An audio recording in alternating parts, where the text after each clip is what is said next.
Hey everyone, my name is Alex Ferri and I'm the Digital Media Specialist here at Old Dominion University. And today I'm going to be teaching you a fun and creative way to wind down called ZenTangling. So what ZenTangling is a structured way to create patterns and images for relaxation. So each of the squares are called tiles.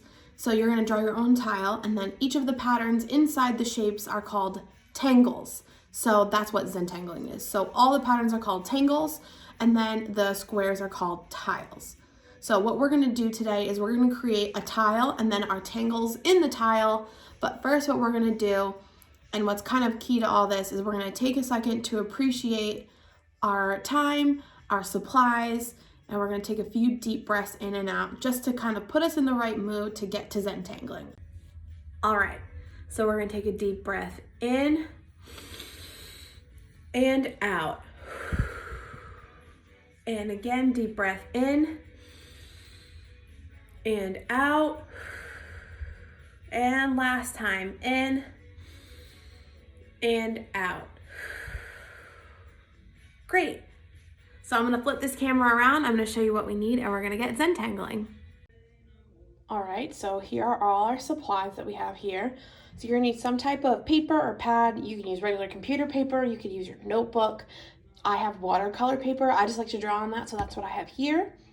And then we have any sort of number 2 pencil. Clicky kind works, regular kind works.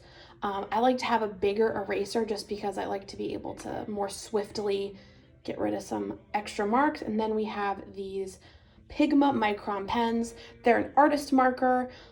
You can use a Sharpie, you can use a regular pen. You don't have to use markers at all, but I really like these because they have a nice felt marker tip. And then this is what they look like. So they're made by Pigma. You can order them online at Michael's. They're really great for ZenTangling if you have them, but if not, no worries at all. So I'm gonna use them in weights 005, which is very, very thin. We wanna get that in for nice teeny tiny patterns or little dots and things like that. I've got 01, which is a step up. It's a little bit bigger. And then we have PN, which is a pen weight. So it's kind of gonna be more of the weight of a ballpoint pen. Yeah, so that is all our supplies. And so what I'm gonna do is I'm gonna put this out of the way up here. And then we are gonna get started. So, like I explained in the beginning, the first thing we're gonna need to do is we're gonna create 4 dots kind of right in the center of our paper here. And that will be the container for our tangles, which are the little pieces in the center. So the tangles can be triangles, they can be squares, they can be any shape you want. I like the triangle shape, so I will be using triangles, but you can use any shape you want. And then I'm just connecting these 4 dots here to make our square shape. If you want them super straight, you can absolutely use a ruler. I don't have a ruler. Or you can use the straight edge of a piece of paper. But this is honestly just to get kind of like your nice bounding box to contain all of your tangles. So there's my box right there. And then now I'm going to add in the tangles or the triangles or the shapes inside this box that are gonna be your tangle shapes. So I like to have some small ones and some big ones, just for a little variety of size. Also, some people outline their box in a marker. I don't like to do that just because then at the end I can erase all of the the pencil lines and have this really cool looking box of all these patterns where they can connect to each other. So you can kind of just pull diagonals or straight lines from anywhere. They don't all have to touch the edge of the box. You can touch other lines that you draw inside.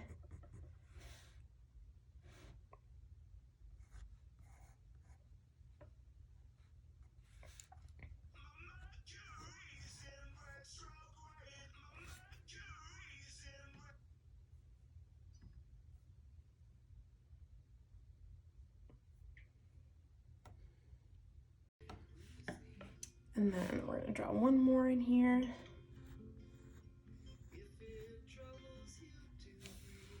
more here. So I've got some bigger triangles, some smaller ones, and then we're gonna fill those all with patterns. So if you want to, you can do this just with your pencil. You can do all the patterns with your pencil and then go over and marker later. I love to use these markers, so I'm gonna go right to it. So I'm gonna show you a nice little pattern right here. I call it the rainbow pattern. So you're gonna do 3 kind of rainbow shaped hoops, kind of butted up anywhere on your paper. So,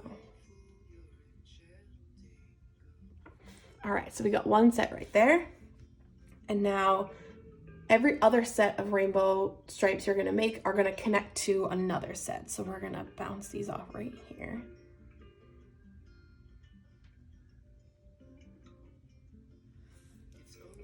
Get my pencil out of the way. And I'm using the 005 weight, so the really tiny one. And then we're just gonna keep filling this up until our triangle is full.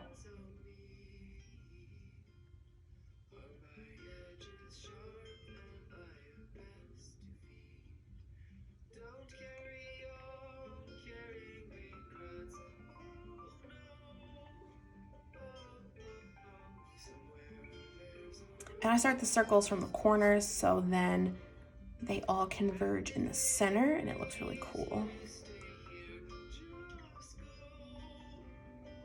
And by no means are these supposed to look perfect or be like masterworks of art. I mean, they can be if you want them to be, but this is for you to make sure you are able to relax and take some time for you and feel a little creative and get that right brain working a little bit more.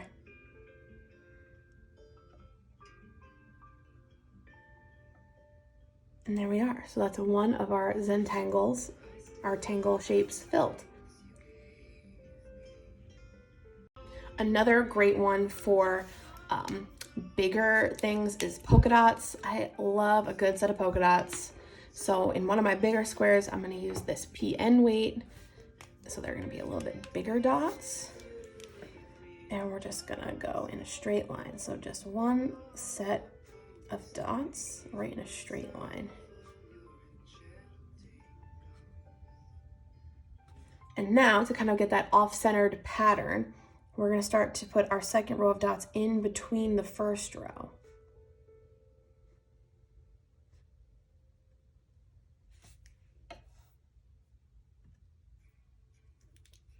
And then, so we're gonna go opposite again, just in between.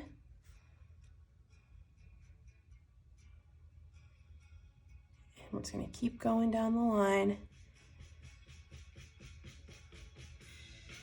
until our box is full. And the ones that kind of get cut off in the corners, you can have little half dots or whatever to kind of fill that space where your whole dot would have been. And then something I like to do, which is kind of fun, is that on some of the dots, I make them little hearts.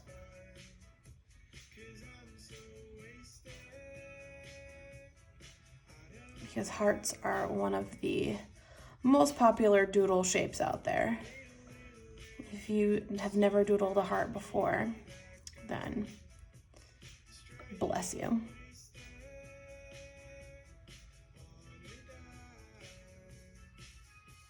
All right. And so now what I'm gonna do is I'm gonna fill in a few more squares and I'll do them a little bit closer up so you can see, kind of have a little zoomed in slow-mo moment. So I'll see you in a second.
So here is the finished ZenTangle, and I hope you guys got a lot of inspiration and are ready to ZenTangle on your own. So thanks again for watching ODU at home. I'm Alex, and have a great rest of your week.